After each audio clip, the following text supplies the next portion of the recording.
Jim Thorpe? No, I haven't. No. Yeah, I have. Okay. Obviously, it's one of those destinations. Also a sports fan, so I Oh, okay. made sure I saw Jim Thorpe.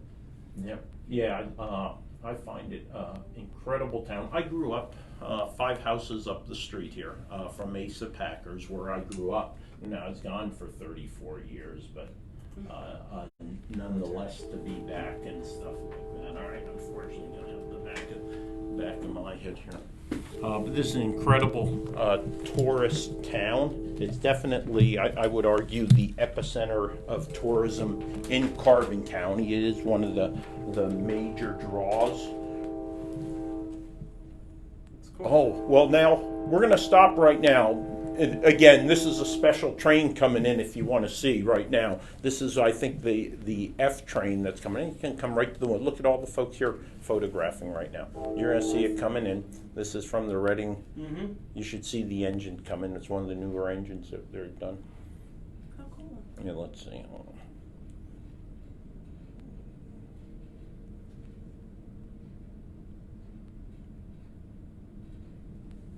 Yeah, so as Andy brings in these trains and stuff, you'll see all types of folks who have interest in the trains here, doing all their photography work and stuff down there. Yeah, look at all the folks. Yeah. Yeah. All right, we gotta get to work. I So, thought it would keep going. Huh? yeah. I'm sorry? I thought it was going to be like a longer train, but No, it's just there. And again, I can't recall why specifically Andy Muller, Mr. Muller's bringing this one in at this time. I'm sure just to highlight it, you know, we're having a current pause in passenger service in Carbon County. Passenger service be more or less really the tourism that's related to the.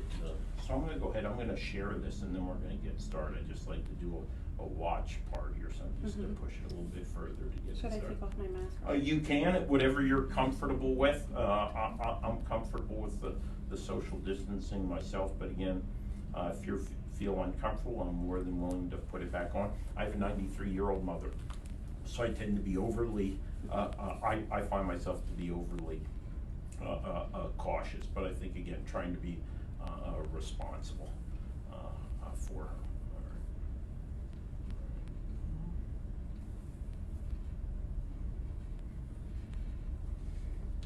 Well, good afternoon. I know most folks are probably looking at my profile or the back of my head, so I apologize for that. This is Commissioner Chris Lukasiewicz. You're joining me at the meeting after the meeting. A little bit different from how we normally do it. I have 2 special guests who are with me today, and I want to introduce them both from Catholic Charities.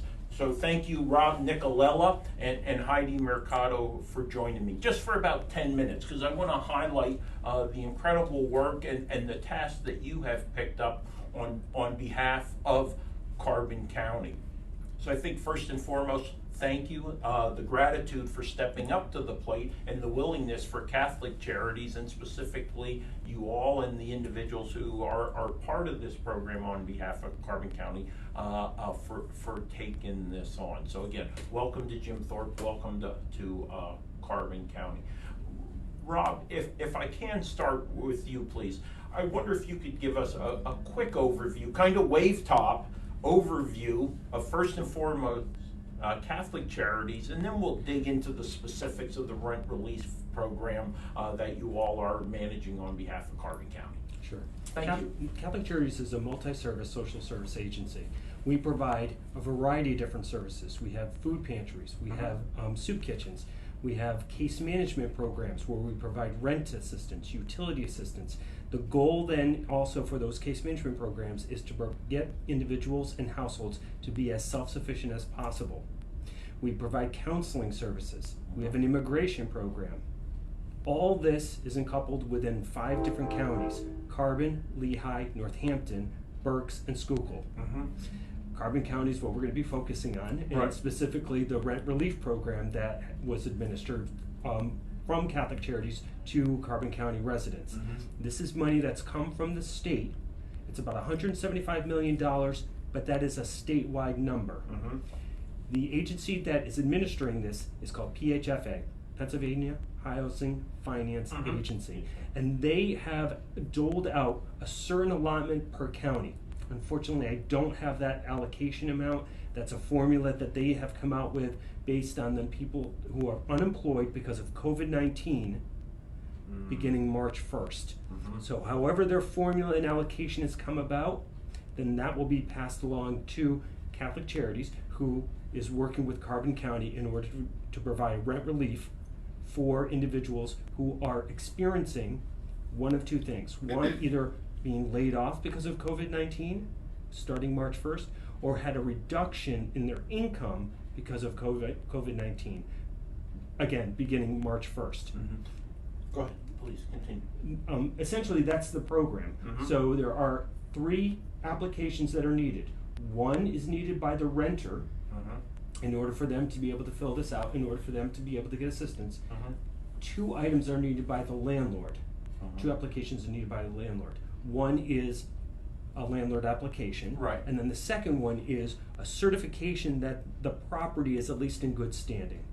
So all 3 of those documents come into play, and then essentially, from that standpoint, that's where Heidi then takes over the responsibility. Okay, so Heidi, let's go ahead. Let's say the process has taken place to the point at which that handoff takes place, that transition. So what occurs once it lands on your lap or on your desk? Right, so once it lands on my desk, I'm speaking to the client over the phone, just making sure that they do fall into the criteria and the requirements needed in order to receive the funding. So we process an intake and assessment just to be sure. We go over a review checklist just to make sure that they fall into that criteria so that we can definitely move forward. So what about, how quickly does the process move forward? Is it a quick process that individuals will know in a couple weeks' time, 72 hours? What are we seeing? So I do want to say the turnaround time has been fairly a good amount of time, and I want to say like between 1 to 2 weeks, but don't quote me on that as being definitive. I won't, they will, all right? Yeah, only because like, so what we do is that we submit the information. So if a renter states that he did lose work, let's say beginning in March, so we submit it over to the Department of Labor and Industry. So we go ahead and submit that information, and then sometimes we get like just the answer right back, like within like a week or so, and this lets us know whether we can resume with the renter or not. It will let us know if they did in fact become unemployed beginning in March, so now we can continue with the application. At any point or at some point, do the parties, to include yourselves, physically have to come together to sign the documentation, or can it all be done via distant, mostly in this environment, the pandemic environment we're in? Yeah, right now, because of the COVID-19, there doesn't necessarily have to be an in-person meeting. Wow. So Heidi's basically having that communication with households and landlords via remotely. So they're downloading a document, they're signing it, or they're signing it electronically online, and that suffices? Yes, so typically, so what they would do, they will go into the website phfa.org. They can download the application, go ahead, and they can actually fill it out in the exact website. Online on the browser, Exactly, which is yes. And some people have the option to either mail it in, or they can actually email it directly to us, the Catholic Charities. Are you seeing any trend? I know we spoke previously, we've had about 15 applicants currently. Are we seeing a trend one way or the other on, are they applying, and this is a personal interest, are they applying via the browser? Are they downloading it, mailing it in, faxing it in, scanning it as a PDF, sending it? Do you see one or the other? I want to say that there's been a variety of all of them. So I've had some people have faxed it in, they have emailed it. I want to say mostly email. It's been mostly emailing, but then you also have others who may not have access, so what they do is they just go ahead and mail it in, which is also fine, which I think is great that they have the opportunity to either or. So, I'm sorry, I think for like yesterday we just got like 5 or 6 in that were just mailed in or something like that. So it was just interesting that it happened. Because I would like, in Carbon County, our libraries are open. Now the hours are limited. Again, that's an opportunity for those who might not have the connectivity, the internet service, or the computer access, that provides them a place where they can go apply directly online, or, you know, print the documents out at least. Because I will see a lot of the families that are challenged, you know, they may have smartphones and they may have data plans and stuff like that. Okay. But again, you still gotta fill it out, you still have to get it, forward it, and it's definitely working on an iPhone, you know, trying to fill something out is much more challenging than do it on a computer screen or even hard And copy. Chris, it can be done more of an old-fashioned way. Sure. If somebody calls 610-435-1541, which is our number, and asks for Heidi, Heidi can certainly put the applications in the mail, and they can mail it back Okay, also. so that was 610-435 1541. 1541. The human mind can easily remember 7 in a series. Beyond And that, if you wanted even more detail, she can even give her extension. right. What extension is that? So that would be 269. 269. Okay, and that extension is to get you directly to Heidi if you have interest or you have questions, concerns, issues when it comes to the application process. So I understand, you know, kind of individuals who have been challenged financially since 1 March, but how long does the program last, and how much will it provide in rent relief? Okay, so the program lasts until December 31st, but there's a caveat there. Each household is eligible up to 6 months, or $4,500 total. Okay. So, Heidi, explain the details with regards to the rent and how that goes with the household Right. amount. So that would be up the maximum amount, $750. Right, So it's okay. up to that amount. Yeah. So even if the rent is, let's say, $1,200, $1,300, Sure. so essentially the funding would cover just up to $750. And this is the part where the landlord would have to attest that he would be willing to, you know, receive the $750 instead of. Oh, The so full amount. that's a little caveat there. Mhm. It So, is. because if the landlord has to make a decision if they're willing to accept, if they're charging more than $750, they have to make a conscious decision that $750 is better than potentially nothing, Nothing. or maybe not being paid until much later.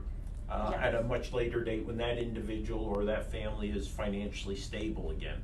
And Chris, exactly. That's Uh-huh. exactly what's been happening, because a lot of the landlords have been calling. So they actually been receptive to the program, because they do understand, because of the moratorium, that it's either you're gonna take at least something for the rent, Right. which will benefit, as opposed to not taking anything. So it may seem like, okay, $750 may not be sufficient, but I'd rather, you know, collect some portion of the rent than not receive A anything. bird in the So hand is worth two in the bush, right? Mhm. So, though, I see though, we have ending, potentially the end of this month, with the $600 per week, you know, federal boost that has been provided, to those who are claiming unemployment. I would think that might be forestalling the process, or individuals who have not yet reached that point of need in that assistance. And secondly, if I recall, Governor Wolf has provided a directive, I don't know if it's a law, that is preventing or precluding individuals from being evicted. Is that correct? And how does that impact? Right. So when there has been a moratorium put in place, and that has been pushed back mightily. I mean, it first was sometime in June, then it went to July 10th, and now it's been pushed all the way to August 31st. So what that means is any landlord who is not getting some type of income from the renter, because the renter may have lost income due to COVID-19, Right. they can't follow through on any type of eviction. And it's a yin yang, because sometimes the landlord may have been, well, this renter has been great for the past 10 years or 5 years or Right. whatever the case may be, and now because of COVID-19 it's just hit this rough patch. So the idea then is, just as what Heidi was mentioning, it's allowing them to be able to get some money into the landlord.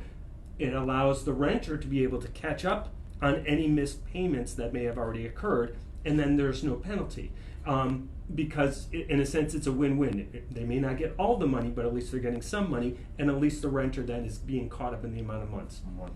and it can move forward. Just as I had previously mentioned, it goes until December 31st or 6 months. The idea, though, if a person is eligible and Heidi has been working with them, if they're unable to pay August, then they just need to verify their income is still in the situation. Okay. They're maybe still trying to get hired but haven't been hired yet. Then they can be eligible for an August payment, and so on and so forth, up to that 6-month time frame. So, Rob, you and I were speaking earlier before the Board of Commissioner meeting in regards to data. Is there any data or information that's going to come out of this process that's going to help us maybe for a future surge, or how to better prepare for incidents like this? You know, what could you foresee us learning from this process that might be helpful as what we like to say, best practices, lessons learned, how to respond maybe more proactively in the future to a similar incident? You know, Chris, that's an interesting question, and I'm going to be very interested to know what type of data is culminating from all of this, because the report that they're asking for us on a monthly basis, it's not just who we've helped, it's who in a sense has requested help. So that's a larger universe of what is actually then being captured. So Heidi can, and there's another caseworker who was also involved, is we had a lot of landlords who were reaching out to us, but they had rent-to-own properties, and that just doesn't qualify. But that universe is larger, so I'm interested in knowing how, when all this kind of data, as you mentioned, gets put into place, how will it then be generated out? I mean, I think we're going to be kind of helping that data defeat it. Yeah. Yes. Well, that's great, because it may allow us to maybe broaden or modify subsequent programs of this nature that will be more effective, because there are likely particular groups that need the assistance who maybe we just didn't think of. The rent to own, which is kind of, at least in this area, seems to be pretty new. Now if you were doing other things, maybe buying a dishwasher or renting a TV from a place, you'll see that rent to own. But it's just recently that I've seen signs pop up for individuals saying rent to own an actual home, and basically, you're doing some type of lease or rental agreement, yet it doesn't necessarily fit the requirements of this particular program. The other piece to it, because of the monthly reports that are occurring, is it's going to allow PHFA, who's got kind of more the stronghold of the money, to allow the money to be flexible and move into certain areas depending on if there's a greater surge or not so great surge in certain areas. I mean, one could imagine there's probably more need in some of the urban areas or maybe suburban areas, and they, depending on what their needs are, may have more need, but maybe they've been able to get reemployed quicker. So so you don't know. So maybe more of the rural areas may have a stronger need, and therefore whatever that allotted dollar amount that may have been initially been allocated for this example, Carbon County, there may be more depending on the needs. And it's interesting, shifting the priority of effort, priority of resources based upon where we really see the need is.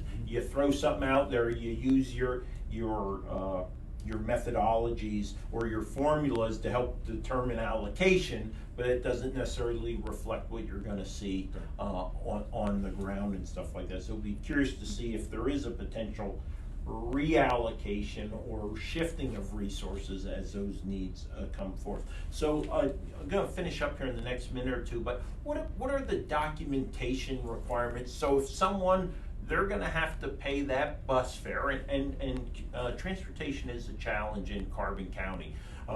It is expensive. It's not as flexible as you might have in certain places in the Lehigh Valley, although we do leverage Lambda. They are the administrator for our Carbon County community transportation. But if I can only make one trip to the library because that's all I can afford, or that's all my time allows.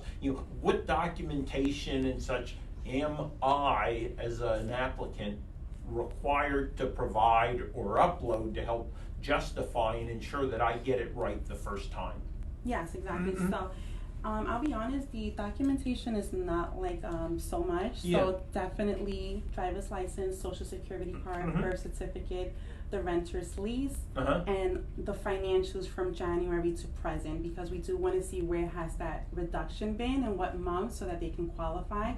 Or if they lost work, then obviously their pay stub showing up until when did they work. Okay, so when you refer to financials, you're referring to their pay stubs. So their pay stubs, All right, absolutely, okay. yes. All right, and so they're going to be expected to upload, scan their driver's license or identification document, social security card, then to include any financials, lease agreement, and that goes in with the application. All right, and is that all available? Obviously, there's a checklist on the PHFA website, so they can at least look at that and understand what they need to prepare.